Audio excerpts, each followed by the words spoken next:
Good morning, welcome to Zee Telugu debate. నా పేరు సందీప్. ఇక నేటితో నక్సలిజం నిర్మూలనకు కేంద్ర మంత్రి అమిత్ షా విధించినటువంటి డెడ్ లైన్ ముగియనుంది.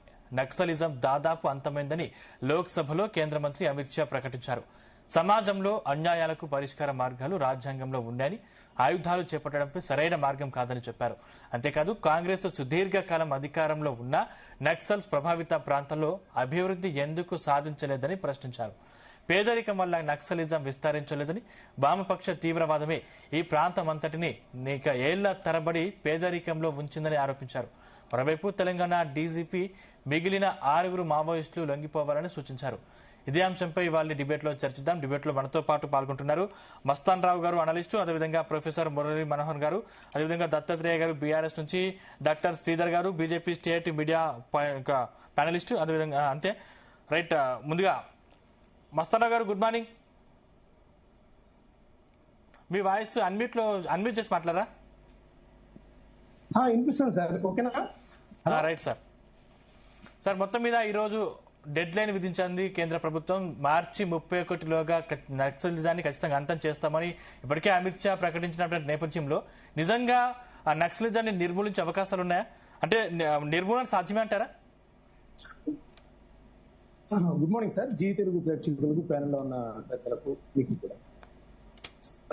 అంటే ప్రస్తుతం ఉన్న పరిస్థితుల్లో మావోయిస్టులు ఎవరైతే అగ్రనేతలుగా ఉన్న వాళ్ళు లొంగిపోతా ఉన్నారో వాళ్ళందరూ చెప్తున్న దాని ప్రకారం చూస్తే ఏంటంటే, ఈ సాయుధ పోరాటం ద్వారా ఏదైతే వాళ్ళు అనుకున్న లక్ష్యాలను సాధించలేరు అనేది వాళ్ళు ఒప్పుకుంటూ చెప్తా ఉన్నారు.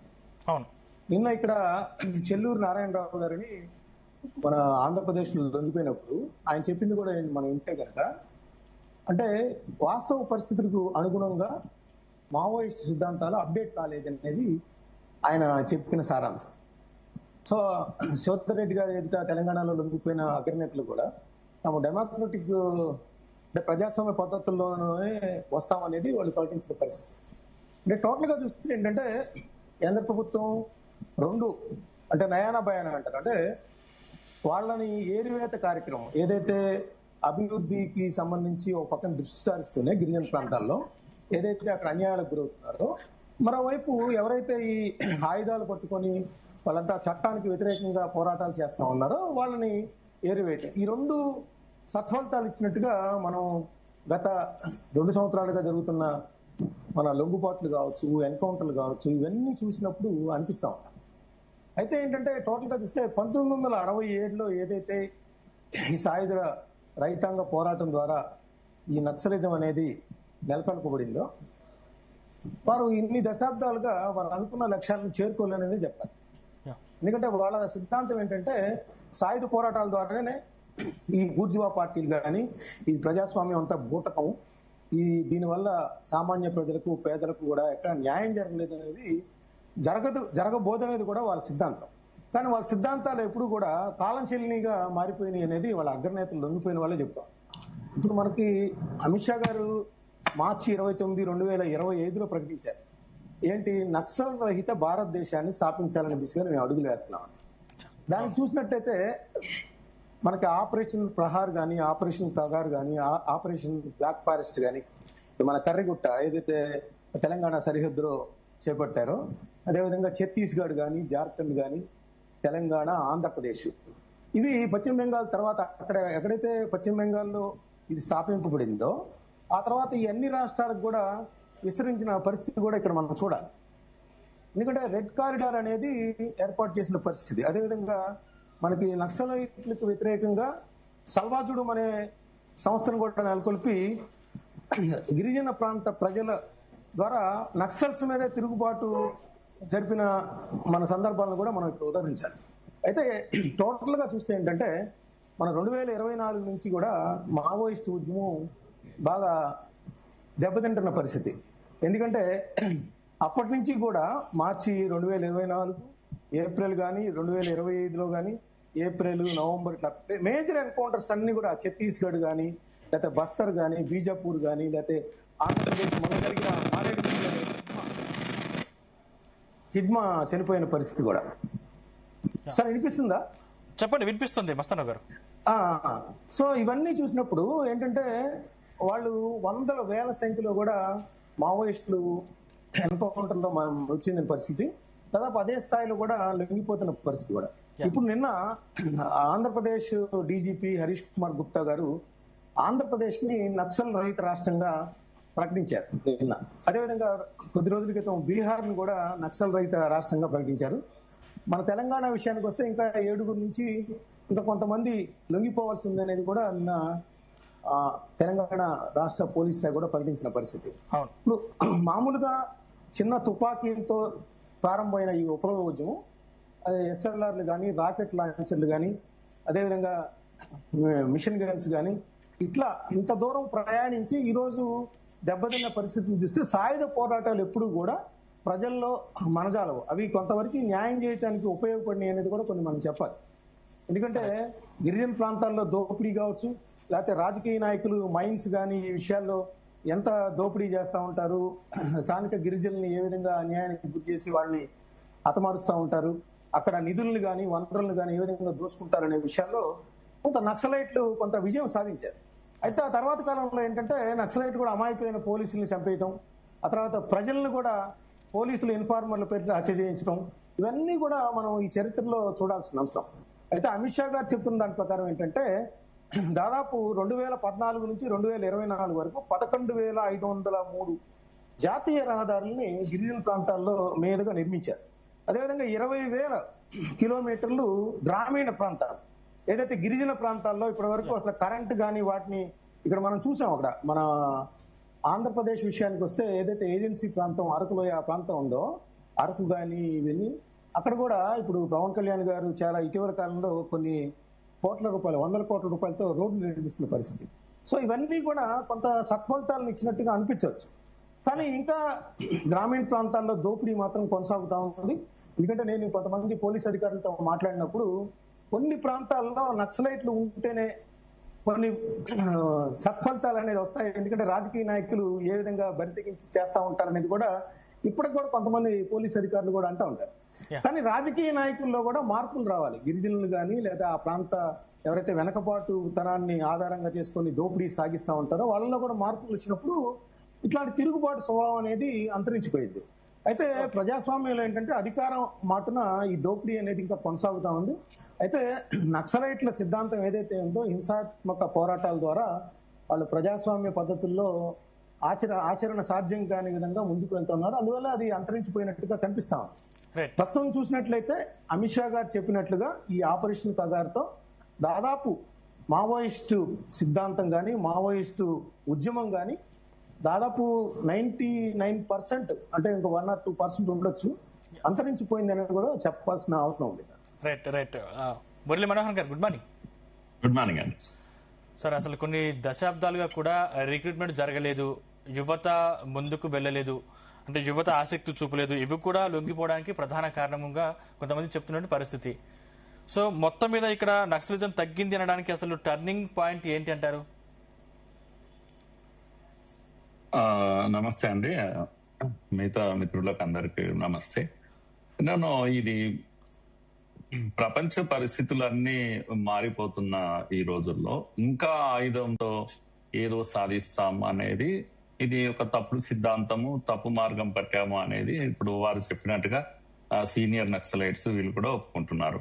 అయితే టర్నింగ్ పాయింట్ అని మీరు అన్నారు కనుక టర్నింగ్ పాయింట్ నిన్న అమిత్ షా గారు ప్రకటన చేస్తూ చెప్పారు. 2014లో మేము వచ్చాక మేము ఫర్మ్ గా ఒక డెసిషన్ తీసుకున్నాం. ఏమని అంటే సరెండర్ అయ్యే వాళ్ళతో మాట్లాడాలి, రిహాబిలిటేట్ చేయాలి, అకామిడేట్ చేయాలి వాళ్ళను. ఎవరైతే సరెండర్ కారో ఇంకా వైలెంట్ నే నమ్ముతారో వాళ్ళ పట్ల ఫర్మ్ గా ఉండాలి. జీరో టాలరెన్స్ అనే ఒక నిర్ణయం ఎప్పుడైతే ప్రభుత్వం తీసుకున్నదో అదే టర్నింగ్ పాయింట్. అసలు గతంలో ప్రభుత్వాలు కూడా అట్లా అంటే కాంగ్రెస్ నాయకులు శుక్లా, విసి శుక్లా దగ్గర నుంచి మన తెలంగాణలో శ్రీధర్ బాబు గారి ఫాదర్ దగ్గర నుంచి, శ్రీపాదరావు గారి దగ్గర నుంచి, హయాగ్రీవాచారి దగ్గర నుంచి, అలాగే టీడీపీ ఎమ్మెల్యేలు సోము కిలారి దగ్గర నుంచి ఇలా చాలా మంది ప్రాణాలు అర్పించారు. మాధవరెడ్డి, అక్కడ కిలారి తర్వాత వీళ్ళు కూడా ఆదివాసీ లేదు ఆదివాసీ ఎమ్మెల్యేలు వీళ్ళిద్దరు, నేను చెప్పేది కిలారి సోము అనే వాళ్ళు ఇద్దరు ఆదివాసీ ఎమ్మెల్యేలు, టీడీపీ ఎమ్మెల్యేలు వాళ్ళు, అందుకొరకు వాళ్ళ పేర్లు చెప్తున్నా. ఇట్లా రాజ్య నాయక్ దగ్గర నుంచి వీళ్ళంతా రాజకీయ నాయకులు, వాళ్ళు కూడా ప్రాణాలు అర్పించారు. అయితే నేను ప్రాణాలు అర్పించారు కానీ మరి ప్రాబ్లం ఎక్కడ ఉంది? అంత పెద్ద ప్రాణాలు అర్పించి పవర్ లో ఉన్న పార్టీ కాంగ్రెస్ కూడా, ఇందిరాగాంధీ దగ్గర నుంచి నిన్న వారు విమర్శించారు కొన్ని. డెసిషన్ అనేది ఫర్మ్ గా ఉండకపోవడం, టైం టు టైం నిర్ణయాలు మార్చుకుంటూ పోవడం, ఒకసారి వాళ్ళను వదిలేయడం, ఇంకోసారి టైట్ చేయడం, ఇలాంటివన్నీ జరగడం వల్ల స్లిప్పరీగా ఉన్నది. అప్పుడు పాలసీ ఈ రాష్ట్రంలో ఓపెన్ చేయడం, ఆ రాష్ట్రంలో క్లోజ్ చేయడం, ఇక్కడ నుంచి అక్కడ, అక్కడ నుంచి ఇక్కడ. టాక్స్ కూడా నిజాయితీ లేకపోవడం, టాక్స్లలో ఇద్దరు నిజాయితీ లేదు. నక్సల్స్ నిజాయితీ లేకుండేది, ప్రభుత్వాలకు నిజాయితీ లేదు, ఒకరిని ఒకరు బ్లేమ్ చేసుకున్నా. దీంతో ఒక రకమైన పరిస్థితి ఏంటంటే కొనసాగుతుంది ఉద్యమం. ఇంతగా ఒత్తిడి చేస్తున్న ప్రభుత్వము, కేంద్ర ప్రభుత్వం దేశం అంతటా కూడా. ఒకవైపు ఇక్కడ ఏమంటారు, అంత ఒత్తిడి చేస్తుంటే డేట్ కూడా ఫిక్స్ చేశారు కదా. రేవంత్ రెడ్డి గారు ఏమన్నారు మీకు ఐడియా ఉంటుందండి? పేదరికం ఉన్నంత కాలం నక్సలిజం ఉంటుంది కనుక ఈ డేట్ పెడితే క్లోజ్ అయ్యేది కాదు. ఇది పాలసీ అయితే ఈ విధంగా ఉంటే ఎలా అంతమవుతుంది చెప్పండి? ఈ దేశం ఏం కావాలి? నేనేమంటున్నాను, పేదరికం కాంట్రాక్ట్ ఇచ్చారా నక్సల్స్? మీకు ఓట్లేసి గెలిపిస్తున్నది దేని కొరకు అనుకుంటున్నారు? మరి ఇది మీ పని కాదనుకుంటున్నారా? ఫ్యాషన్ ఇదేమన్నా అలా మాట్లాడము? నక్సలిజం అంటే పేదల కోసం ఉన్నారు, పేదరికం వాళ్ళు నిర్మూలిస్తారు, మేము మాత్రం ఇక్కడ ప్రభుత్వాల్లో ఉండి దోపిడీ చేస్తామా? దాని అర్థమైంది అసలు? ప్రతివాడు ఫ్యాషన్ ఏంది అంటే అవి పేదరిక నిర్మూలన కొరకు అన్నలు ఉన్నారు, వాళ్ళు చేస్తారు. ఈ భాష ఏంది అసలు? వాళ్ళ పట్ల ఎంత ఇది అన్నలు అని చెప్పేసి, ఇది అని చెప్పేసి ఎంత ప్రేమను వ్యక్తం చేస్తా ఉంటారు అసలు. ఇది ఒక తప్పుడు చర్య అని మొదటి నుంచి ఎవరెవరు మాట్లాడారు? ఇది ఆయుధం పట్టడం. ఎందుకంటే రాజ్యాంగం వచ్చాక రాజ్యాంగం ఇచ్చిన ఆయుధమే ఉండాలి కదా, రెండో ఆయుధం పరిపాలించకూడదు కదా. 12 రాష్ట్రాలను పరిపాలిస్తుంటే అంతర్గత భద్రతకు ప్రధాన ముప్పు నక్సలిజం అని ప్రధానమంత్రి మన్మోహన్ సింగ్ పార్లమెంట్ లో చెప్తాడు. చర్యలు ఏముంటాయి? చర్యలు విడిగా ఉంటాయి, పేదరికం ఉన్నంత కాలం ఉంటుంది అని చెప్పేసి. సో ఈ పాలసీ కారణంగా ఏది నిబద్ధత లేకపోవడం వల్ల, చెప్తున్నది ఒకటి చేస్తున్నది ఒకటి కారణంగా మనుషులు చనిపోయారు, నక్సలైట్లు కూడా చనిపోయారు. అది కూడా మనం కోరుకోవడం లేదు, వాళ్ళు చనిపోవడం కూడా మంచిది కాదు, మనుషులే వాళ్ళు కూడా.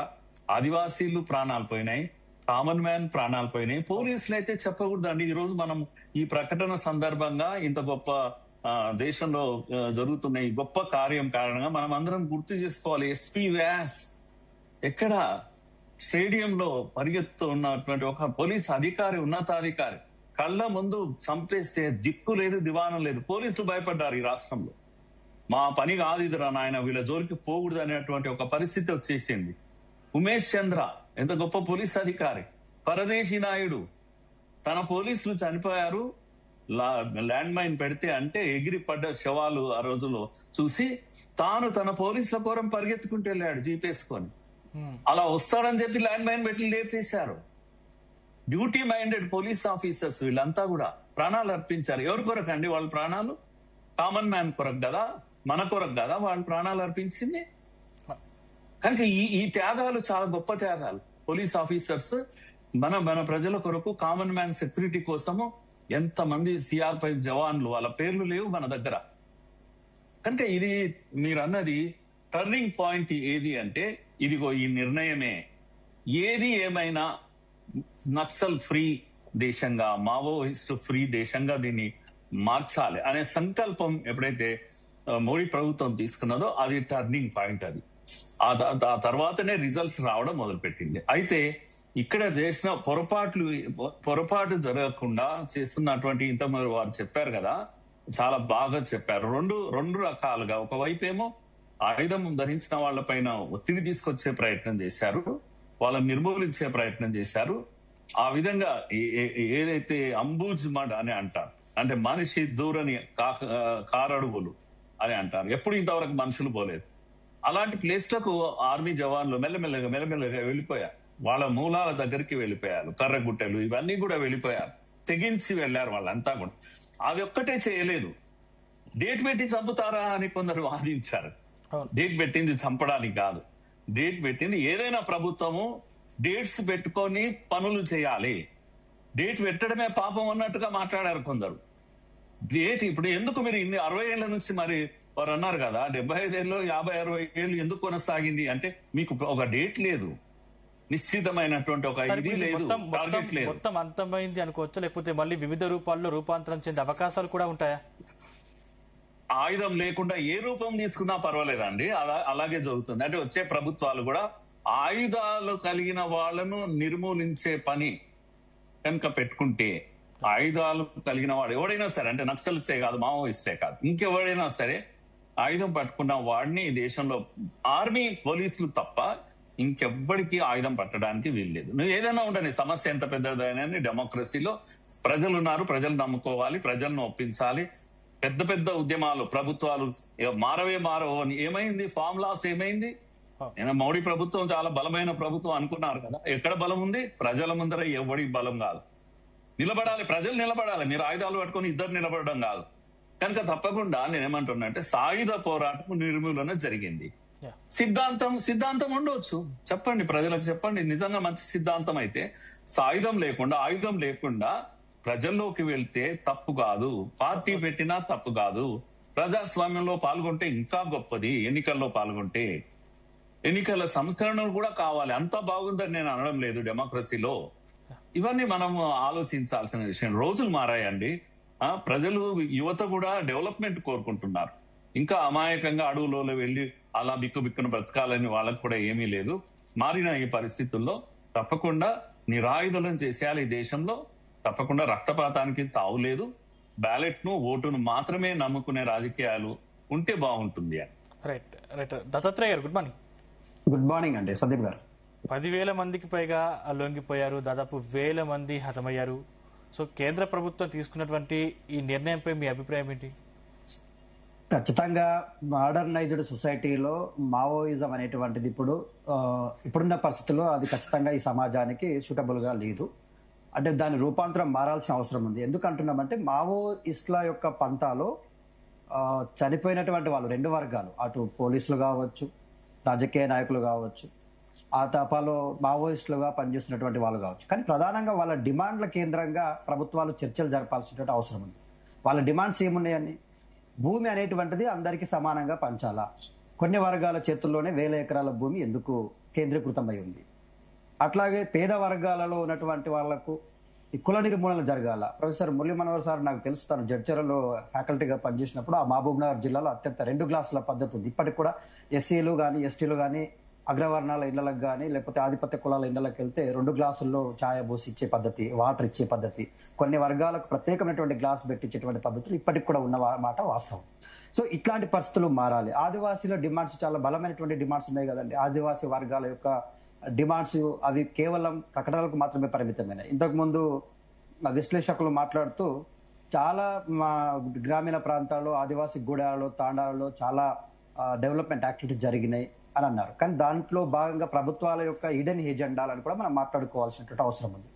కేంద్రంలో ఉన్నటువంటి బీజేపీ ప్రభుత్వం అధికారంలోకి వచ్చిన తర్వాత ఈ దేశంలో ఉన్నటువంటి 360 ప్రభుత్వ రంగ సంస్థలను ప్రైవేటు పరం చేసింది. ప్రభుత్వ రంగ సంస్థలను ప్రైవేటు పరం చేయడము అంటేనే అక్కడ ఉన్నటువంటి ఎస్సీ, ఎస్టీ, బీసీ, మైనారిటీ వర్గాల యొక్క విద్యా, ఉద్యోగ అవకాశాలను కలరాయడమే కదా. మరి ఇక్కడ ఏ ప్రాతిపదికన ప్రైవేట్ పరం చేసిండ్రు, ఏ వర్గాల యొక్క ఒపీనియన్స్ తీసుకుని ప్రైవేట్ పరం చేసిండ్రు? మావోయిస్టుల డిమాండ్స్ ఏమున్నదండి? విద్యా, ఉద్యోగ అవకాశాలు పెరగాల్సిన అవసరం ఉంది ఈ వర్గాలకు, ఈ వర్గాల ప్రాతినిధ్యం పెరగాల్సిన అవసరం ఉంది, ఈ వర్గాలకు రావాల్సినటువంటి హక్కుల విషయంలో ఖచ్చితంగా ప్రభుత్వాలు క్రమ పద్ధతిలో పనిచేయాల్సిన అవసరం ఉంది.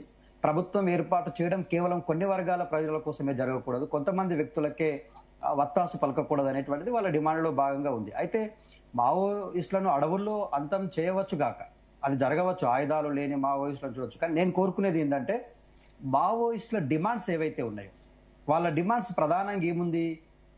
భూ పంపిణీ జరగాల, పేద వర్గాలకు సమానమైన. ఇప్పటికి కూడా ఈ భారతదేశంలో కానీ, తెలంగాణ రాష్ట్రంలో కానీ చాలా మంది వ్యక్తులకు భూమి లేని కుటుంబాలను మనం చూస్తా ఉన్నాం. భూమి కొంతమంది వ్యక్తుల చేతుల్లోనే 1000 ఎకరాలు కబంధ హస్తాల్లో ఉన్నటువంటి సందర్భాన్ని మనం చూస్తా ఉన్నాం. విద్యా ఉద్యోగ అవకాశాలలో ప్రైవేటు విద్యా వ్యవస్థను పూర్తిగా నిర్వీర్యం చేయాల్సినటువంటి అవసరం ఉంది.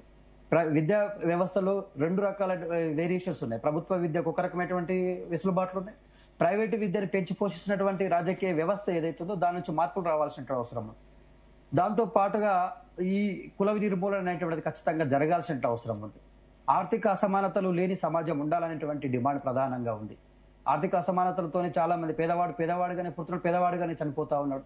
కొన్ని వర్గాలకు విద్యా ఉద్యోగ అవకాశాలు పెరిగినప్పటికీ ఇంకా చాలా మందికి 80% of the people they are waiting for their opportunities. So వాళ్ళకి ఆపర్చునిటీస్ పెంచడం కోసం ప్రభుత్వాలు చర్యలు తీసుకోవాల్సిన అవసరం ఉంది. బీజేపీ పాలిత రాష్ట్రాల్లో ఒక రకమైనటువంటి డెవలప్మెంట్ యాక్టివిటీస్, మిగతా రాష్ట్రాల్లో ఒక రకమైన డెవలప్మెంట్ మనం చూస్తాం. తెలంగాణ ప్రాంతంలో మనం ఒక విధంగా చూద్దాం. ఇప్పుడు కేంద్ర ప్రభుత్వం నుంచి రావాల్సిన నిధుల విషయంలో కూడా బీజేపీ పాలిత రాష్ట్రాలకు ఏ విధంగా నిధులు కేటాయిస్తా ఉన్నారు, మిగతా ప్రాంతాలకు ఏ విధంగా నిధులు కేటాయిస్తున్నారు అనేటువంటి అంశాన్ని కూడా మనం చాలా స్పష్టంగా చూసినాం. ఇక్కడ జరిగినటువంటి డెవలప్మెంట్ యాక్టివిటీస్ లో కాళేశ్వర నాటి ప్రాజెక్టులు కానీ మిగతా వాటికి ₹1 కూడా సాయం చేయకుండా నిర్లక్ష్యం చేసిన సందర్భాలను చూసినాం. అంటే ఇట్లా వాళ్ళ ప్రాంతాల వారిగా ప్రజలను విభజించడం కానీ ప్రాంతాల వారిగా రాష్ట్రాలను విభజించడం లాంటిది చేయడం వల్ల ఖచ్చితంగా ఎక్కడైతే అన్రెస్ట్, ఎక్కడైతే ప్రజల యొక్క డిమాండ్స్ నెరవేర్చకుండా నెగ్లెక్ట్ చేయబడతాయో అక్కడ ఏ వ్యక్తి అయినా మాట్లాడతాడు. భావస్వేచ్ఛ ఉన్నటువంటి దేశం ఇది. భావస్వేచ్ఛ ఉన్నటువంటి దేశంలో భావాన్ని వ్యక్తపరచడం అనేటువంటిది it is a right to express. కాబట్టి నేను ఇవాళ అక్కడ ఉన్నటువంటి ఆ డిమాండ్స్ గురించి మాట్లాడితే నేను అర్బన్ నక్సలైట్ నానో, లేకపోతే నేను మావోయిస్ట్ భావజాలం ఉన్నటువంటి పేద వర్గాల అంశాలను మాట్లాడితే నేను ఇంకో విధమైనటువంటి వ్యక్తినాను అనేటువంటిది అది కరెక్ట్ పద్ధతి కాదు. ఈ దేశంలో అమిత్ షా గారు కానీ కేంద్ర ప్రభుత్వాలు తీసుకున్న నిర్ణయాలు ఒకటే, కానీ వీళ్ళు కూడా చేసింది ఏంటండి, ఇప్పటి వరకు జరిగినటువంటి సందర్భాల్లో చర్చల పేరు మీద వాళ్ళని 2004లో వైఎస్ రాజశేఖర రెడ్డి గారు పిలిచినప్పుడు కూడా చర్చల పేరు మీద వాళ్ళ స్థావరాలను తెలుసుకొని వాళ్ళ యొక్క ప్రాంతాలను తెలుసుకొని ఆ తర్వాత జరిగినటువంటి మారణ హోమం కూడా మనం చూసినాం. 2 వైపులా నష్టం జరిగింది. ఇటు రాష్ట్ర ప్రభుత్వంలో ఉన్నటువంటి పోలీసులు చనిపోయిన పరిస్థితి ఏర్పాటైంది, అటు మావోయిస్ట్ పార్టీకి సంబంధించినటువంటి నాయకులు కూడా చాలా మంది ప్రాణాలు కోల్పోయిన పరిస్థితులు మనం చూసినాం. ఒక మావోయిస్ట్ అనేటువంటి వ్యక్తి తన ఊరిని, తన తల్లిని, తన కుటుంబాన్ని, తన సమాజాన్ని, తను చదువుకున్నటువంటి సంస్థలను అన్నింటినీ వదిలేసి అడవుల్లోకి వెళ్తున్నారంటే అక్కడ ఏం ఆనందం ఉందా అండి? ఏముంది చెప్పండి? ఎందుకోసం వెళ్తున్నారు వాళ్ళు? అడవుల్లోకి వెళ్ళిన తర్వాత వాళ్ళు ఎవరి కోసం పనిచేస్తున్నారు? 3 పూటల చక్కగా భోజనం చేయకుండా కూడా ఈ సమాజంలో జరుగుతున్నటువంటి అసమానతలపై పోరాటానికి వాళ్ళు కృతనిశ్చయంతున్నారు తప్ప ఈ సమాజానికి నష్టం చేయాలని. ఇప్పుడు మావోయిస్టు వాళ్ళ నష్టపోయిన ఒక కుటుంబాన్ని చూపించండి మీరు ఈ రాష్ట్రంలో, ఈ దేశంలో. మావోయిస్టులు చేయడం ఏ విధంగా నష్టపోయిందన్నారు మురళి సార్. ఏమన్నారంటే మావోయిస్టులు చాలా మంది పోలీస్ ఆఫీసర్లని చంపేశారు కదా అన్నారు. మావోయిస్టులు చాలా మంది అమాయకులైనటువంటి ఇన్ఫార్మర్స్ చంపేశారు కదా అన్నారు. ఒక వ్యవస్థ, ఇప్పుడు బీజేపీ అనేటువంటి పార్టీకి ఒక రకమైనటువంటి ఐడియాలజీ ఉంది, మావోయిస్టు పార్టీకి ఒక ఐడియాలజీ ఉంటుంది, ఒక ఎజెండా ఉంటుంది. ఆ ఎజెండా నెరవేరే వరకు ఆ ఎజెండాకు సంబంధించిన అంశాలపైన పోరాటం చేస్తున్న క్రమంలో సానుకూల దృక్పథంగా ఉన్న వాళ్ళతో చర్చలు జరపడమో లేకపోతే వాళ్ళతో కలిసి నడవడమో జరుగుతుంది. దాన్ని వ్యతిరేకించే వాళ్ళపైన వీళ్ళు ఒక రకమైనటువంటి పోరాటాన్ని ప్రకటిస్తారు, వాళ్ళు ఒక రకమైనటువంటి పోరాటాన్ని ప్రకటించే అవకాశం ఉంది.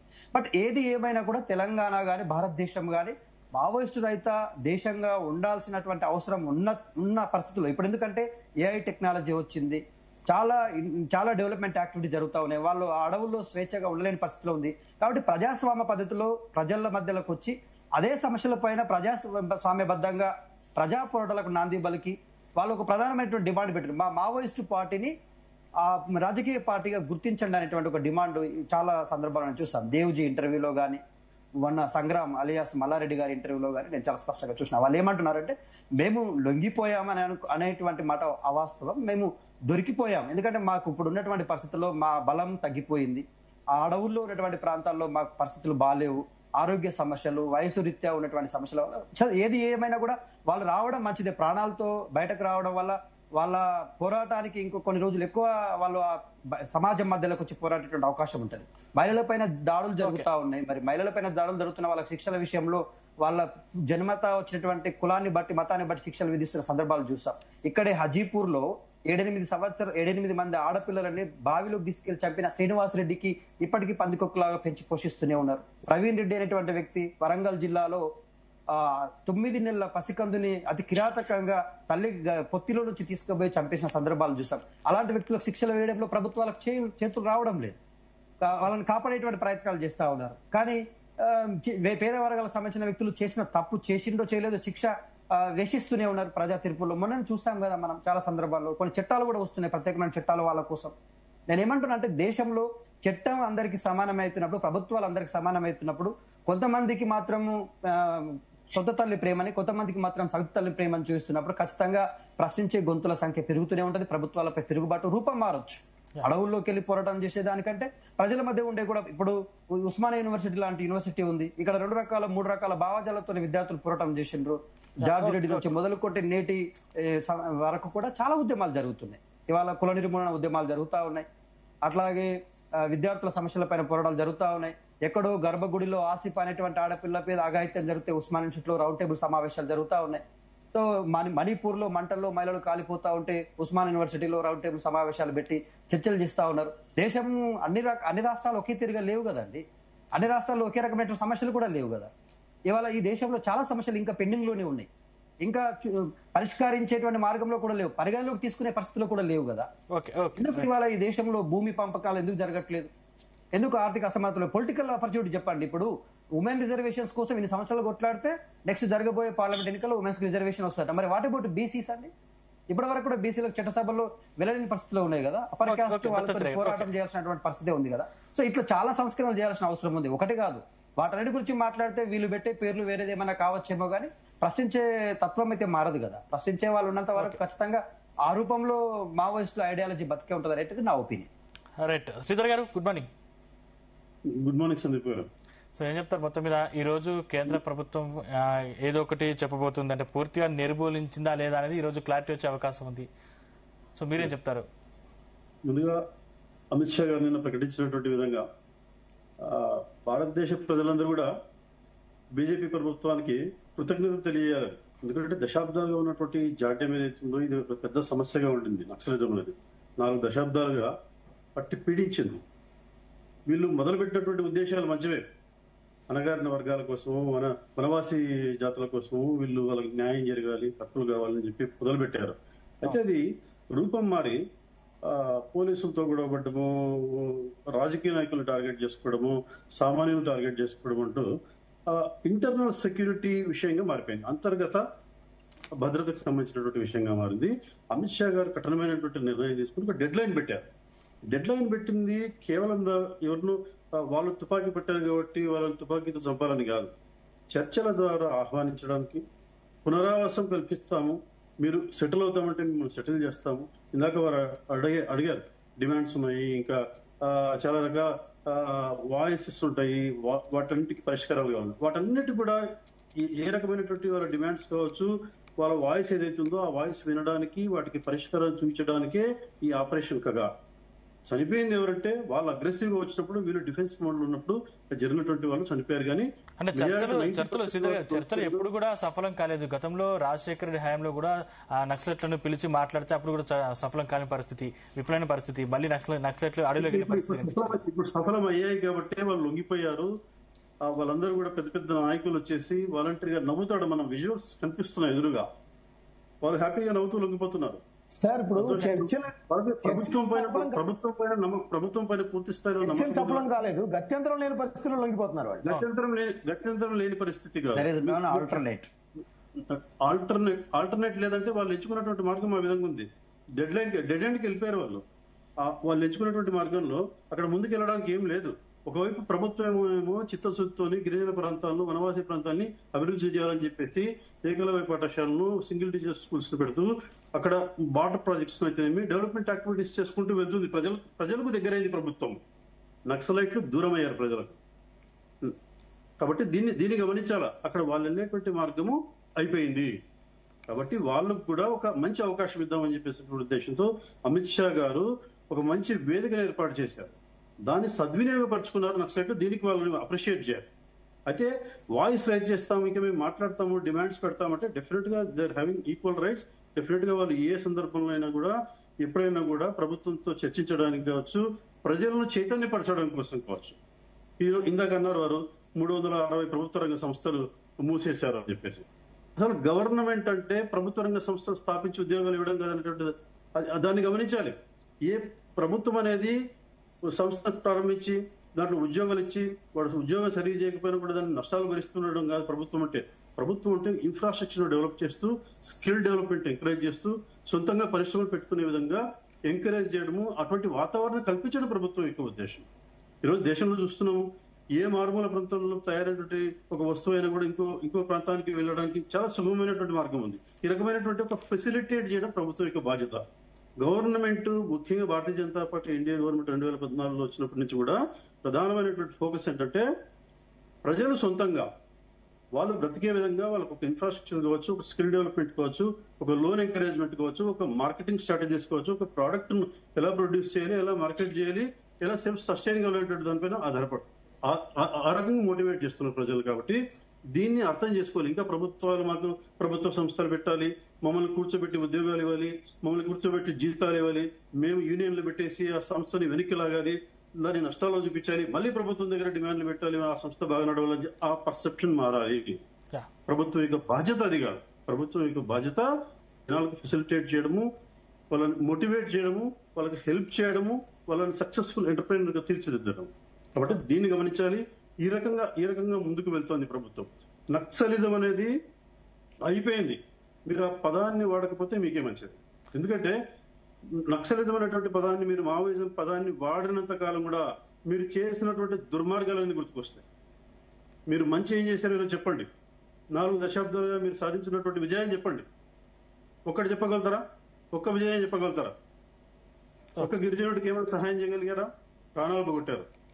పేదవాడు 10th హిద్మా 5వ తరగతి 10వ తరగతి చదువుకున్నటువంటి వాడిని మన ఒక అతి పెద్ద ఒక గెరిల్లా యుద్ధ వీరుడిగా చేసి అతన్ని మరి ఆ ఉసురు తగులుతుంది కదా మీకు. వాళ్ళ అమ్మ ఎలా ఉంది ఆమె చూస్తే మన కట్టు నీళ్ళు వస్తాయి.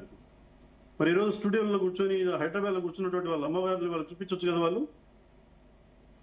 కాబట్టి పేద విద్యార్థులని, మిడిల్ క్లాస్ విద్యార్థులని, అమాయకులను వీళ్ళు లేనిపోని సాహిత్యం అంతా నూరిపోసి వాడు తెలిసి తెలియని వయసులో రెచ్చగొట్టి తుపాకీ పట్టించి వాళ్ళతో హత్యలు చేయించి, నేరాలు చేయించి, వాళ్ళని ఒక ట్రాప్ లో ఉంచి దాన్ని బయట నక్సలిజం అని చెప్పేసి దానికి ఇంకా యాడ్ ఆన్స్ ఇస్తూ సస్టైన్ చేసుకుంటూ వచ్చారు. అందుకని వాళ్ళ మార్గం క్లోజ్ అయిపోయింది. వాళ్ళకి అట్రాక్ట్ అయ్యేటువంటి వాళ్ళు లేరు. అట్రాక్ట్ అయ్యేటువంటి వాళ్ళు ఎవరు లేరు. అట్రాక్ట్ అయ్యేటువంటి వాళ్ళు ఇంకా సమస్యలు ఉన్నాయంటే డెఫినెట్గా ఊర్లలో కూర్చొని, సిటీల్లో కూర్చొని, 10 మంది ప్రజల మధ్యలో కూర్చొని ప్రజా సమస్యలు చర్చించిన రోజే వీళ్ళకి మళ్ళీ ప్రజల దగ్గర అవుతుంది. కాబట్టి ఆపరేషన్ కగా చేపట్టినటువంటి అమిత్ షా గారికి అందరం కూడా, దేశ ప్రజలందరం కూడా దాన్ని సక్సెస్ అయినందుకు గాను అందరం కూడా కృతజ్ఞతలు తెలియజేసినటువంటి ఆవశ్యకత ఉంది. రైట్. కుమార్ గారు అన్మ్యూట్ చేసి మాట్లాడారా? కుమార్ గారు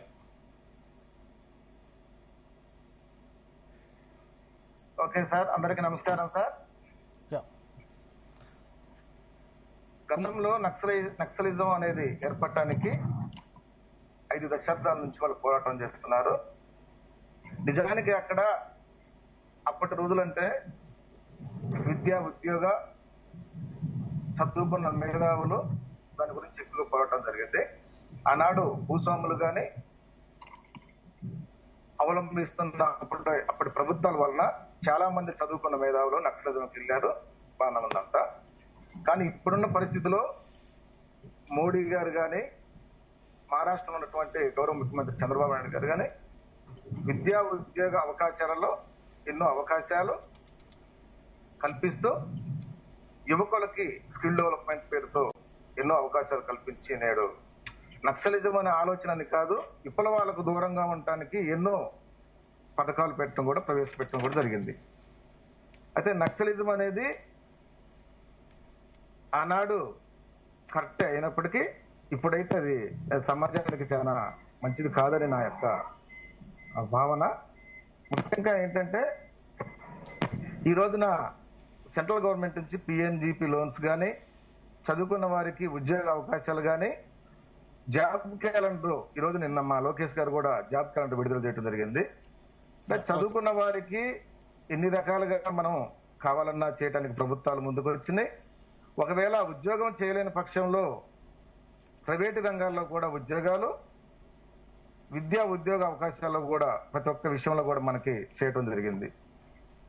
అయితే దీంట్లో బలవంతంగా చేసేది ఏం లేదనే నా యొక్క అభిప్రాయం అండి. ఇప్పటికీ నక్సలిజం అనే దానికంటే కూడా వాళ్ళందరికీ కూడా లొంగిపోయి ప్రజా సంక్షేమం కొరకు, ప్రజల రక్షణ కొరకు మీరు కూడా ఇక్కడ సమాజంలో వచ్చే రాజకీయ రంగాల్లో కూడా మీరు కూడా ఉంటే బాగుంటుందని నా యొక్క హితం సార్. రైట్. మస్తానా గారు, సార్ ఇక్కడ నక్సలిజాన్ని అంతం చేస్తే విప్లవ భావన మరణిస్తుంది అనేది కేంద్రం భావన. నిజంగా విప్లవ భావన మరణించే అవకాశాలు ఉన్నాయా? సార్ ఇప్పుడు పీడితులు ఉన్నంత కాలం ఇందాక పేదరికం కాదు నేను పీడితులు అంటే వాళ్ళ హక్కుల్ని కాలరాసే వాళ్ళు ఉన్నంత కాలం ఖచ్చితంగా ఈ విప్లవం అనేది ఉంటది. దానిలో ఎటువంటి సందేహం లేదు. అది రూపం మారచ్చు. అర్బన్ ఏరియాస్ లో ఇప్పుడు ఏంటంటే అరాచకాలకు గురవుతా ఉంటారు. అధికారం మాటున దౌర్జన్యాలు అరాచకాలు చేసేవాళ్ళు చాలా మంది ఎక్కువైపోయారు ఇటీవల కాలంలో. ఇప్పుడు గతంలో ఏంటంటే వాళ్ళు అడవుల్లోకి వెళ్ళి వాళ్ళు పోరాటాలు లేదా ఆయుధాలు సమకూర్చుకొని చేశారు. సార్ ఇందాక నేను మాట్లాడిన వాళ్ళలో కూడా వాళ్ళు ట్రాప్ గురవుతానికంటే వేరే వాళ్ళు ఎవరో ధనవంతులు కావటానికో లేదా ఆ పార్టీలు అధికారంలో రావడానికో వాళ్ళు ట్రాప్ గురి కాపడలేదండి. వాళ్ళ ఏరియాల్లో భూస్వాములు కానీ ఎవరైతే వాళ్ళ అరాచకాలను తట్టుకోలేక అంటరానితనాన్ని కానీ అట్లాంటి కుల వివక్షతను కానీ వాళ్ళని తట్టుకోలేక వాళ్ళు వెళ్ళారు కానీ ఎవరో ట్రాప్ లో పడలేదు వాళ్ళు. అయితే వాళ్ళు నమ్మిన సిద్ధాంతం ఏంటంటే ఆ భూస్వామి మమ్మల్ని మా కుటుంబాలను ఏ విధంగా వెలివేస్తున్నారు, ఏ విధంగా అరాచకాలు గురవుతున్నారు, ఏ విధంగా దాష్టికాలు చేస్తా ఉన్నారు మనం చూసాం. మనం తెలంగాణ అనేక సినిమాల్లో కూడా చూసాం. మనం అది సినిమా రూపం అంటే ఏం లేదు, అక్కడ జరిగే వాస్తవాలను కొన్ని ప్రతిబింబించేలాగా చిత్రాలు కూడా వచ్చాయి. సో కేవలం ఇదేంటంటే ఇటీవల కాలంలో మన టెక్నాలజీ పెరిగింది.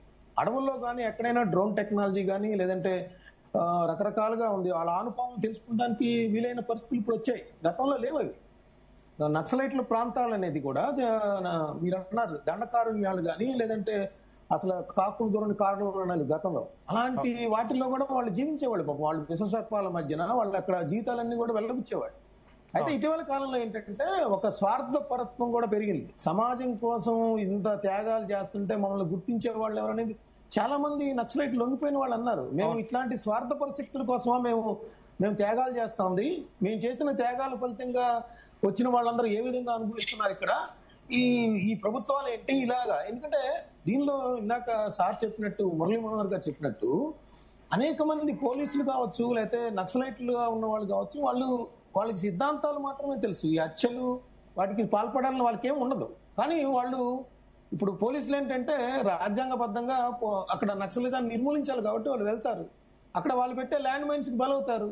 సో అక్కడ వర్గశత్రులుగా తయారైపోతారు తెలియకుండానే. సో వాళ్ళు నక్సలైట్లుగా ఉన్న వాళ్ళు కానీ లేకపోతే సానుభూతి పరులు కానీ వాళ్ళు కూడా పోలీసుల చేతుల్లో హత్యలకు గురి కావడం అనేది జరుగుతూ ఉంది. ఇదేంటంటే అధికారికం, అదేమో అనధికారికం. అయితే టోటల్ గా ఏంటంటే మనం సాధించేది ఏమీ లేదనేది ఇప్పుడు వాళ్ళందరూ ఎట్లా తెలుసుకున్నారు? నక్సలిజం ద్వారా లేదా సాయుధ పోరాటం ద్వారా ఒక రాజ్యాంగబద్ధమైన పదవులు రాజ్యాంగ పద్ధతి ప్రకారం ఒక పాలకులు నడుస్తూ ఉన్నప్పుడు రాజ్యాంగ వ్యతిరేకంగా ఆయుధాన్ని పడితే అది సాధ్యం కాదనేది ఇక్కడ గమనించాల్సిన అంశం. వాళ్ళందరూ అయితే చెప్తా ఉన్నారు. ఇప్పుడు హింస అనేది మేము ఏదో అనుకున్నాం కానీ ఇప్పుడు అప్డేట్ కావడానికి కానీ ప్రజల యొక్క ఆలోచనలు కానీ లేదా ప్రభుత్వాల యొక్క ఆలోచనలు కానీ ఇప్పుడు మారిపోయినాయి అనేది కూడా వాళ్ళు చెప్తున్న అంశాన్ని కూడా గమనించాలి మనం. అయితే ఇప్పుడు మీరు అన్నారు నక్సలైజం అంతమవుతుందా అంటే ఖచ్చితంగా కాదండి. ఎందుకు కాదంటే ఇలా ఈ రూపంలో లేకపోవచ్చు. ఇప్పుడు మనం సిటీస్ లో చూస్తా ఉన్నాం. ఇప్పుడు మైనాబాద్ చూడండి, వాళ్ళ ఆయుధం ఏం చేశారు? వాళ్ళు పోలీసుల మీద ఎక్కుపెట్టారు. అంటే నక్సలైట్లు అంటాను నేను. ఇందాక మురళీ మనోహర్ గారు చెప్పినట్టు ఆయుధం అనేది అందరూ వేరే వాళ్ళ చేతుల్లో ఉండకూడదు, కేవలం ప్రభుత్వం వద్ద మాత్రమే ఉండాలి. లేదంటే ఇట్లాంటివి వస్తాయి. లేదా ఎవరైతే భూస్వాములుగా ఉంటారో కొత్త రకం నయా భూస్వాములు అంటే కొంతమంది పారిశ్రామికవేత్తలు అందరిని అంటలేదు, చాలా ఉద్యోగాల కల్పనలో ఉండేవాళ్ళు, భాగస్వాములు అయ్యేవాళ్ళు, సమాజంలో భాగస్వాములు అయ్యేవాళ్ళు, కొంతమంది అధికారాన్ని ఉపయోగించుకొని లేదా వాళ్ళ దగ్గర ఉన్న ధనవంతులుగా ఉండేవాళ్ళు తమకు ఎదురు లేదనే విధంగా ప్రవర్తిస్తే పీడితులుగా ఉండేవాళ్ళు తిరుగుబాటు స్వభావాన్ని కలిగి ఉంటారనేది కూడా ఇక్కడ గమనించాలి మనం. అయితే అది గ్రూప్ కడుతుందా, ఒక పార్టీగా రూపాంతరం చెందుతుందా అనే తర్వాత, ఎందుకంటే ఇక్కడ మనం కొండా మురళి గారు కానీ అక్కడ పరిటాల రవి గారు కానీ కొన్ని ఆర్ఓసి లాంటి సంస్థలు కూడా పెట్టారు, వాళ్ళు కూడా నడిపారు. అది నక్సలైట్లు ప్యారలల్ గా నడిపారు. ఇక్కడ నక్సలైట్ల దగ్గర మావోయిస్టుల దగ్గర ప్రాబ్లం ఏమొస్తుందంటే ప్యారలల్ గా వాళ్ళు ఆయా ప్రాంతాల్లో ప్రభుత్వాలను నడిపారు. అక్కడ తహసీల్దార్లు కానీ ఆర్డీఓలు కానీ ఎక్కడ కూడా వాళ్ళ యొక్క పాలన అనేది అక్కడ సాగదు. మావోయిస్టులు ఏం చెప్తే అదే జరిగేది ఆ గిరిజన ప్రాంతాల్లో. అది కూడా ఎందుకు కారణం అంటే వాడు వెళ్ళినప్పుడు ఆ తహసీల్దార్ కానీ ఆ పోలీస్ స్టేషన్ లో కానీ అక్కడ కూడా దురాఘాతాలు ఎదుర్కొన్నారు, వీళ్ళు ఆ దౌర్జన్యాలు ఎదుర్కొన్నారు. ఒక ఇల్లిటరేట్ పీపుల్ గిరిజనుడు వెళ్తే వాడిని అవమానించి పంపేవాళ్ళు, వారికి చావే దిక్కేది. సో అలాంటి పీడితులు ఎప్పుడైతే ఉంటారో అది అర్బన్ ఏరియాస్ లో కావచ్చు, డెవలప్డ్ ఏరియాస్ లో కావచ్చు, ఇవన్నీ కూడా ఇప్పుడు సైబరాబాద్ లాంటి దానిలో కూడా అలాంటి హక్కుల్ని కాలరాసే విధంగా ఉంటే ఎప్పుడైనా ఈ విప్లవం అనేది మళ్ళీ రూపుదిద్దుకోవడానికి అవకాశం ఉంటుంది. అలాంటి భావనలు లేకుండా చూడాల్సిన బాధ్యత ప్రభుత్వాల మీద ఉంది. ఎందుకంటే దౌర్జన్యాలు దురాఘాతాలు చేసే వాళ్ళకి శిక్షలు పడాలి. ఇందాక చెప్పారు కదా, వరంగల్లో అట్లా ప్రవీణ్ రెడ్డి గాని ఇలా చంపేస్తుంటే వాళ్ళకి శిక్షలు పడకపోవటం, న్యాయ వ్యవస్థలో ఉన్న లోపాలు కూడా దీనికి కారణం. ఎందుకంటే త్వరితగతిన న్యాయం అందితే వాడు పీడితులుగా ఉన్నాడు వేరే పాట పయనించడు కదా. సో న్యాయ వ్యవస్థలో ఉన్న లోపాలు కూడా దీనికి కారణంగా మనం చెప్పాలి. ప్రభుత్వంలో ఏదైతే పరిపాలకుల్లో అంటరానితనాల్ని నిర్మించలేకపోవడం కానీ, హక్కులను సమానంగా అందరికీ వర్తించలేకపోవడం కానీ, కొన్ని వర్గాలు మాత్రమే నాయకత్వం బాధ్యతలు తీసుకొని మిగతా కులం ఏదైతే సమాజంలో అణగారిన వర్గాలు ఉన్నాయో ఆ వర్గాలను అదే విధంగా ఉంచడం. ఇంకా ఇప్పుడు చెప్పారు కదా 2 క్లాసుల సిద్ధాంతం ఇంకా కొన్ని ఏరియాల్లో ఉంది. కొన్ని గుళ్లలో కూడా ఆలయాల్లో కూడా రాని పరిస్థితులు ఉన్నాయి. వీటన్నిటిని రూపుమాపాల్సిన అవసరం ఉంది. ఓన్లీ అభివృద్ధి కదా. అమిత్ షా గారు చెప్పారు, బానే ఉంది. ఎందుకంటే కొన్ని వేల కిలోమీటర్లు వేశారు. గిరిజన ప్రాంతాల్లో కరెంటు లేని ప్రాంతాల్లో కూడా తీసుకెళ్లారు. వాళ్ళకు కూడా ప్రభుత్వాలు ప్రత్యేకమైన సదుపాయాలు కల్పిస్తా ఉన్నాయి. ప్రత్యేకమైన ప్రాజెక్టులు కూడా వాళ్ళ కోసం గిరిజన ప్రాంతాల్లో ఉన్న కోసం అమలు చేస్తా ఉన్నారు. అయితే అవన్నీ కూడా వాళ్ళకి చేరి వాళ్ళు కూడా మనతో సమానంగా ఎప్పుడైతే రాగలుగుతారో, వాళ్ళ హక్కులను ఎప్పుడైతే పరిరక్షణ పడతాయో అప్పుడు విప్లవం జోలికి పోరనేది ఇక్కడ ప్రభుత్వాలు కూడా గమనించాల్సిన అంశం. లేదంటే ఇవి అర్బన్ ఏరియాస్ లో అయినా లేదా రూరల్ ఏరియాస్ లో తిరిగి పురుడు పోసుకునే అవకాశాలు కూడా ఉన్నాయి. మురళీ మనోహర్ గారు, ఇంతకుముందుకు అంటే దత్తాత్రేయ గారు చెప్పినట్టు మేము లొంగిపోలేదు, దొరికిపోయాం అని కొంతమంది నక్సలైట్లు బయటకు వచ్చి చెప్పిన పరిస్థితి కనిపించింది. అంటే చూస్తే బలవంతపు లొంగుబాటులా కనిపిస్తుంది. అంటే ప్రభుత్వాలు మారితే ఇది మళ్ళీ నక్సలిజం పెరిగే అవకాశం లేదా, మళ్ళీ పుట్టుకొచ్చే అవకాశం లేదా? ఈ సందర్భంగా వారు నిన్న మొత్తం 90 నిమిషాల ఉపన్యాసంలో అమిత్ షా గారు అన్ని నేను చెప్పాను కానీ 1-2 మాత్రం నేను ఊరికే మీ దృష్టికి తెచ్చే ప్రయత్నం చేస్తున్నా. సరెండర్ పాలసీ ఏదైతుందో, సరెండర్ అండ్ రిహాబిలిటేషన్ పాలసీ ప్రభుత్వం తీసుకున్న తర్వాత లాస్ట్ 3 years లో ఫిగర్స్ కనుక చూసినట్టయితే 4839 మంది సరెండర్ అయ్యారు. హార్డ్ కోర్ నక్సలైట్స్ వీళ్ళంతా కూడా. అయితే 2218 మంది అరెస్ట్ అయ్యారు. అరెస్ట్ అయ్యంటే పోలీసులు పట్టుకున్నారని, వాళ్ళు సరెండర్ కాలేదు, పట్టుకున్నారు. కానీ 706 మంది చంపబడ్డారు. ఈ ఫిగర్స్ చూస్తే మన ఇంటెన్షన్, ప్రభుత్వం యొక్క ఇంటెన్షన్, ఇంప్లిమెంటేషన్ మనకు అర్థమవుతుంది. అంటే ఇంటెన్షన్ ఏంది అంటే మావోయిజం, నక్సలిజాన్ని తొలగించడమే ఇంటెన్షన్, మనుషులను తొలగించే ఉద్దేశం కాదు. కనుక ఆయుధాలు పరేయండి, సరెండర్ కండి అనేటువంటి పిలుపు విన్నటువంటి వాళ్ళు, లొంగినటువంటి వాళ్ళు 5000 మందిని తీసేసుకున్నారు. వాళ్ళు చంపలేదు, తీసుకున్నారు. అట్లాగే అయినా సరే వీలైనంత వరకు పట్టుకుందామనే ప్రయత్నంలో 2500 మంది పట్టుకున్నారు, కూడా అరెస్ట్ చేశారు. పోయింది ఎంతమంది? 700 మంది. కనుక దీంట్లో ప్రభుత్వం యొక్క ఇంటెన్షన్ కానీ ఇది ఉద్దేశాన్ని మనం అర్థం చేసుకునే ప్రయత్నం చేయాలి. రెండో విషయం ఏంటంటే ఈ మొత్తం రిహాబిలిటేషన్ ప్రోగ్రామ్ లో 5000 మొబైల్ స్టేషన్స్ ను కొత్తగా ఈ అంబుజిమడుల తర్వాత దట్టమైన ప్రాంతాల్లో కొత్తగా ఎస్టాబ్లిష్ చేశారు. 5000 మొబైల్ టవర్స్ ని ఏర్పాటు చేశారు. 1800 బ్యాంక్ బ్రాంచెస్ ఓపెన్ చేశారు. 630 పోస్ట్ ఆఫీసెస్ ఓపెన్. ఇదంతా డెవలప్మెంట్ కు ప్రతీక. వారు రోడ్ల లెంత్ అయితే వారు చెప్పారు ఇంత, మళ్ళీ అందుకే 11,000 కిలోమీటర్లు. ఇదంతా నేను చెప్పడం లేదు. ఇన్ని రోజులు ఇక్కడికి ఇవన్నీ ఎందుకు పోలేదండి? ఎందుకు పోలేదు? మావోయిజం కారణంగా పోలేదు. ఇంకొక ఆయుధం రాజ్యం వెళ్తున్నందుకు అక్కడికి పోలేదు. కనుక అభివృద్ధిని ఆపే ప్రయత్నం ఓ దిక్కు చేస్తుంటే, అయ్యో వాళ్ళు అభివృద్ధి చేస్తున్నారు, హక్కులు కాపాడుతున్నారు, ఆదివాసీల హక్కులు కోల్పోయారు. వాళ్ళు డెవలప్మెంట్ అనేది వాళ్ళ హక్కు, స్కూల్ కు వెళ్ళడం వాళ్ళ హక్కు. నేను 2 దృశ్యాలు మీకు చెప్తున్నాను. ఒక 3 ఏళ్ల క్రితం, 4 ఏళ్ల క్రితం ఇండియా టుడేలో ఒక రోడ్డు ఫార్మేషన్, ఛత్తీస్గఢ్ లో ఒక రోడ్డు వేస్తున్నారు. నా దగ్గర ఆ ఫొటోస్ ఉంటాయి ఇప్పటికి కూడా. రోడ్డు వేస్తూ ఉంటే రోడ్ రోలర్ రోడ్డు పైన నడవాలండి. తాయుధులైనటువంటి వాళ్ళు ఇక్కడ 5 మంది, ఇక్కడ 5 మంది తుపాకులు పట్టుకొని రోడ్డు రోలర్ ను నడిపిస్తారు. ఎంత కష్టం రోడ్డు వేయడం అనేది. రోడ్డు రోలర్ కు కాపలా కాస్తారండి ఆర్మీ.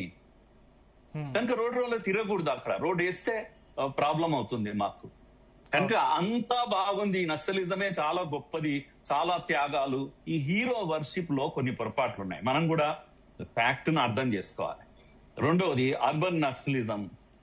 అందరిని అడ్డం వచ్చిన వాడిని అర్బన్ నక్సలైట్లు అంటున్నారు. ప్రశ్నిస్తే అర్బన్ నక్సలైట్ ఎందుకంటారండి? ఊరికేనే అంటారా? అమిత్ షా గారు పార్లమెంట్ లో మాట్లాడుతూ ఒక 2 months పీరియడ్ లో వచ్చిన ఆర్టికల్స్ ని సేకరిస్తే 2000 వ్యాసాలు ప్రముఖ పత్రికల్లో వచ్చిన 2000 వ్యాసాలు 2 నెలల్లో వచ్చినాయి. ఈ 2000 వ్యాసాలు కూడా ఏం వర్షిప్ చేస్తున్నాయి? మావోయిస్ట్ హీరో వర్షిప్ చేస్తున్నాయి. సింపతిని, కరుణను పిండి చేసే ప్రయత్నం చేస్తున్నాయి. చంపేస్తారా వాళ్ళను అని చెప్పేసి. ఇదంతా నేను ఎందుకు చెప్తున్నానంటే, ఈ దేశంలో ఈ కవరింగ్ ఏదైతే ఉంటుందో వీళ్ళను, మావోయిజాన్ని మనం అర్థం చేసుకోవడంలో ఫెయిల్ అయినామండి. మావో అనే చైనా వాడు. మావోయిజం కు చైనా నుంచి నిధులు అందుతాయి, ఆయుధాలు అందుతాయి. మన వాళ్ళు ఇక్కడ బలైపోయారు. కానీ జరుగుతున్నది ఏంటంటే, ప్రతి దేశం మీద ఇంకో దేశము చాలా పనులు చేస్తా ఉంది. వీళ్ళ అమాయకులు, నేను అంటున్నాను కదా, అమాయకులు. 2000 వ్యాసాలు రాసేవాళ్ళు ఎవరు వీళ్ళు? ఎవరు వీళ్ళు? ఈ సింపతిని, కరుణను పిండే వాళ్ళు ఎవరు? వీళ్ళంతా కూడా వరవర్రావు మేధావి, గొప్ప మేధావి కదా, నక్సలైట్ కాదు ఆయన, అమాయకంగా కాదు అని చెప్దామా మనము?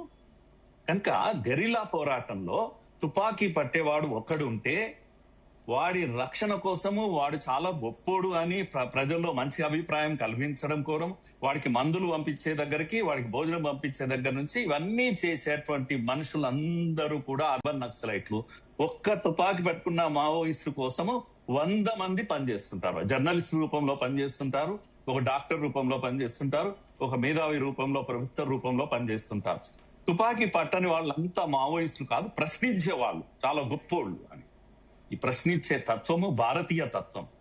వాద ప్రతివాదము శంకరాచార్యుడి దగ్గర నుంచి ఇది ఇక్కడ ఎగ్జిస్ట్ అయ్యింది. దయచేసి మనం ఇది అర్థం చేసుకోవాలి.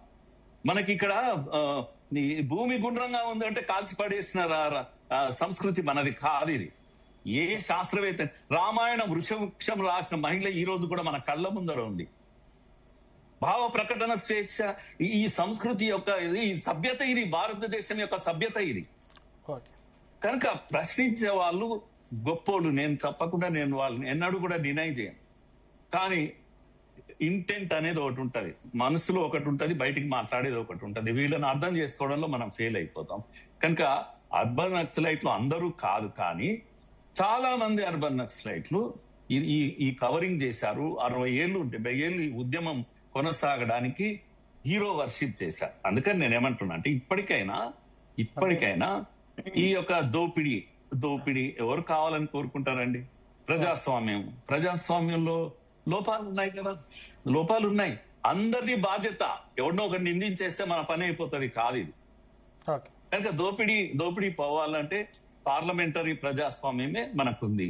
గ్రామ స్థాయి వరకు పంచాయతీ ఉంది, వీధి స్థాయి వరకు పంచాయతీ ఉంది. ప్రజల పార్టిసిపేషన్ అవకాశాలు ఉన్నాయి, కానీ దోపిడీదారులు ఉన్నారు. కనుక నిజమైన వాడికి, నిమ్న వర్గాలకు ఈ యొక్క ప్రజాస్వామ్యం చేరలేదు, ఇంకా చేరలేదు. కానీ మావోయిజం అంతా మంచిది అనేది మాత్రం చాలా పొరపాటు. నేను నా వెంట వస్తే 80,000 కుటుంబాలు, దయచేసి కొత్తగూడెం, ఏటూరు నాగరం తర్వాత బార్డర్ లో సర్వే చేశాను నేను. గుత్తికోయలు 80,000 మంది అక్కడ. ఎవరు వీళ్ళు? ఎవరి విక్టిమ్స్ వీళ్ళు అంటే? ఇదే నక్సల్ విక్టిమ్స్.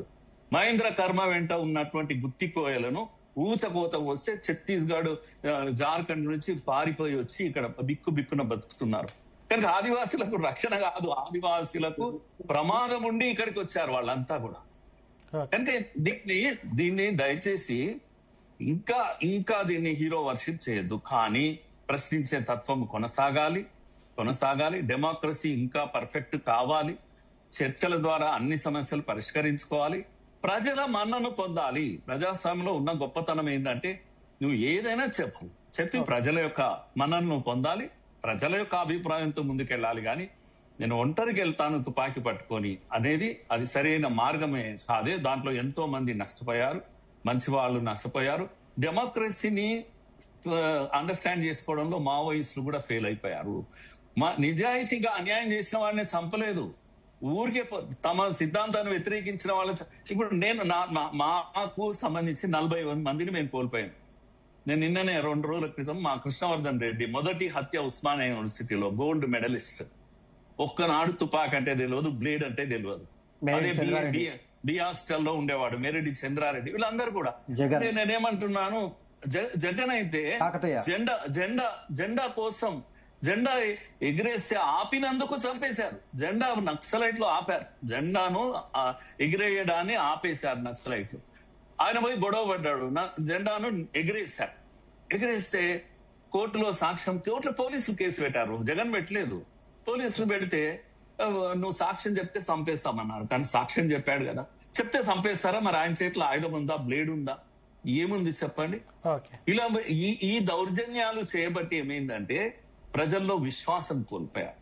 గుత్తికోయలను దిక్కుమాలను చేసి రోడ్లపైన పడేశారు కనుక ప్రజల్లో విశ్వాసం కోల్పోయారు.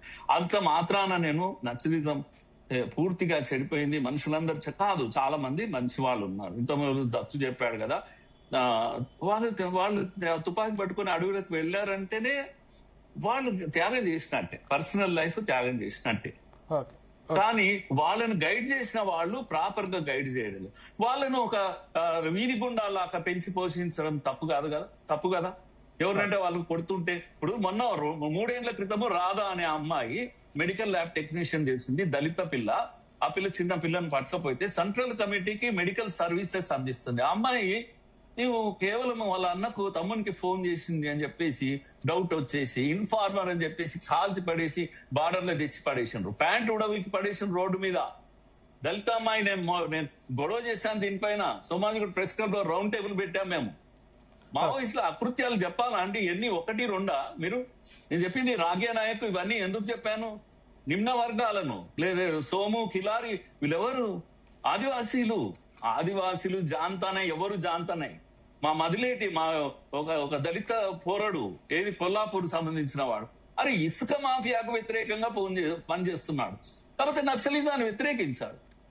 ఇసుక మాఫియాతో సంపిస్తే దిక్కు లేదు. ఈ రోజు కూడా మంచాల కట్ట అదేంటి కొల్లాపూర్ లో ఆ ప్రాంతం నుంచి వచ్చిన వాడు కనుక దళితుడు గిరిజనుడు అనేది ఏమీ లేదు.